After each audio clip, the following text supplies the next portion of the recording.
Probably on Monday, we'll have a finalized list, and I'll send out to everybody who's going, what you can expect. But we'll open it up for coaches. Hey, Coach, before we get to this season, it's been 5 years here in Memphis. You have 10 guys in the summer league. I know you guys have to be proud of that. Reflect back on your 5 years and what you've accomplished and where you see the program going. Yeah, I think that's amazing, just watching the guys that are in the summer league. All have great potential. You know, the ones that didn't make it in the first round still have an opportunity to, to be on the team and get, contracts and just to be there and get that experience, man. I think that, while they were here, I was trying to do my best to get them to understand what they were going to look forward to. And I know that they're well prepared, for everything that they're going to get on that next level. Just hope that they all stick and keep representing themselves in the university. Who can you talk about? I don't know if it's best for Kurt. Like, who can you talk about so that the new guys? Talk about everybody who's officially signed with the team. Is Jaykwon officially signed? Yes. Yeah. Okay. Since him and Jayvon are kind of the newest additions, I guess take us through both of their recruitments, what you liked about them, and sort of what you think they'll bring. Yeah, I know Jaykwon the most. I coached JQ in the USA basketball. Obviously, I've coached against him back when he was in AAU. Jaykwon, we were recruiting him coming out of high school. It didn't work. And when the opportunity came around again, he got in the portal. He asked to come here. And we just kept talking, and he ended up going to Alabama. The situation happened in Alabama. He got back in the portal, and we really didn't talk much. And, it's just one of those situations where he just wanted to be in Memphis. He just wanted to be a Tiger, and it wasn't any recruitment really. You know what I mean? It wasn't. It was just him wanting to be here, our history of knowing each other and feeling like this was a good situation for him. Jaykwon, same thing. When he went in the portal, I felt like we really needed a floor leader. No disrespect to anyone. You mean Jayvon. I mean, we already have Jalen Young, who I love. I really wanted Jalen when he went in the portal. And we needed another guard. I felt like another PG. And getting Jayvon was a blessing, because we didn't know he was getting in the portal. When he got in the portal, we went after him hard, and we ended up getting the deal done. With Jaykwon, is there anything lingering from what happened in Alabama with him that needs to be resolved? No, he didn't get charged with anything. So, he's all good to go. Coach, is this like the craziest of all your years of putting the team together? All the newcomers, one guy back unless Williams gets his Clear, waiver. yep. I mean, is this what we can expect all the time now? I think so. I think this is just where we are in college basketball. I never panicked. It was looking kind of bleak to a lot of people, but for me, I was just staying patient. I just felt like whatever was going to happen was going to happen. Just got some what I call blessings late. You don't really get players of this magnitude this late, and but this is something that we're going to be a part of for the rest of my tenure here until they change. How things work in that portal.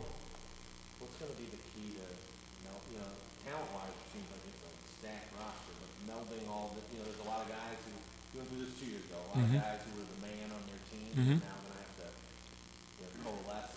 You've got a lot of months to do it, but what's that process going to be like? What did you learn from the past couple of years? Yeah, first off, it's a good problem to have a ton of talent. We know that. We know I'd rather have that problem. But it also, like you said, most of these guys, they haven't had to sacrifice in their careers, and they're being asked to do that now. I think when you show how it's really done on the next level to get there, you don't have to average 20, 25 points a game to get there. Most of the guys, it's all potential, and the guys that are winners, most of those guys got drafted this year because they were on winning teams, and they were always out there. So we have to sacrifice to get to where we want to get to, and then everybody eats. That's something that I haven't been able to get across. 2 years ago, every guy wanted it for himself. This year, we'll have to, continue to talk about sacrifice and doing it for one another. Penny, it seems like you never lose the faith of being able to put together a roster, even if it takes most of the summer. Last month, I think it was, when you spoke to us on our show, that NIL was kind of crippling you guys, and all of a sudden, big games are coming here, or at least they're about to. What has changed, and talk about that confidence you have in yourself to be able to land that roster you need every summer. Yeah, I think the thing that changed is the guys wanted to be here. You know, it's always great when you have those guys wanting to be in Memphis. They want to be a part of this. And, you know, for me, my confidence will always stay high because I feel like whoever's on the roster, we're going to make it work. Like last year's team wasn't my most talented team, but everybody understood their roles, and we won the most games I've ever won in a conference championship. So that says a lot. I've always had the underdog team, like AAU and things of that nature, and we just fought and scrapped and got it done. So I've always been confident with that. To get the big names, you just have to be blessed to do that. They just have to want to be here. Coach, there's been a lot of talk about conference expansion, you know, things like that. Memphis right now is on the outside looking in. You guys have a new look conference. Teams coming in, teams going out. It doesn't seem to affect recruiting so far at all with you. You had a hell of a class. Are there any challenges with being on the outside looking in, and how do you see that affecting you going forward? Some guys, very small percentage, want to play in a Power 5.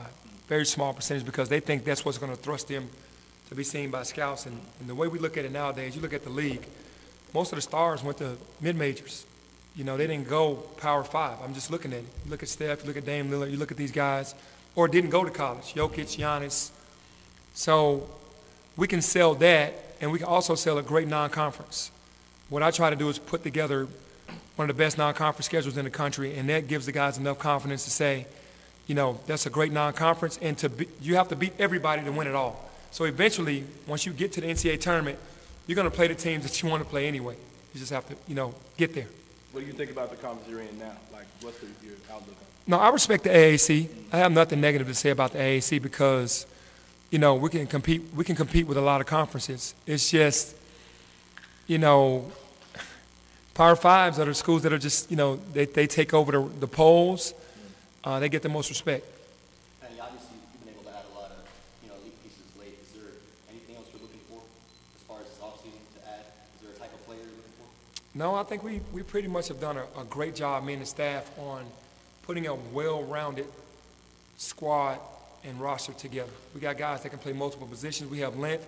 We got three-point shooters. We don't have a specialist, I should say. Maybe my own son, Ashton, he's a three-point shooter. But you don't have that guy, fifth-year guy that's running around that can just, you know, shoot it. And if anything, if you get a specialist, that might be, What's your optimism on DeAndre Williams' situation? Has that changed? How you feel about that? you know, I'm definitely optimistic about it happening because of the case that he has and looking at other similar cases around the country that have been given the waiver. So I'm just hoping that stays true. You know, what's been happening with his case. It's been a success rate, a really pretty high success rate of that. So let's see what happens with him. How do you self-sacrifice to a team that talented? You did last year because you had two big guys that accepted roles. It did not work with the Wiseman class. How do you do it here? You show them the draft. Because you think about it, the guys that average the most don't go first round. They don't really go. They go late second round or don't get drafted. So it's not about your point per game. It's about being a winner and winning with the team. And I think that's what they look for. You can get drafted off just being a winner. And I think that's where you start putting in there, let's see how many of these guys averaged in the first round. Let's see how many of these guys averaged in the second round per game and what their winning percentages were while they were in college and see what happened with them in the draft. And when the guys, you know, you get a rare case where you get a special talent that goes high, that averages 9 points a game or whatever, but for the most part, they want winners.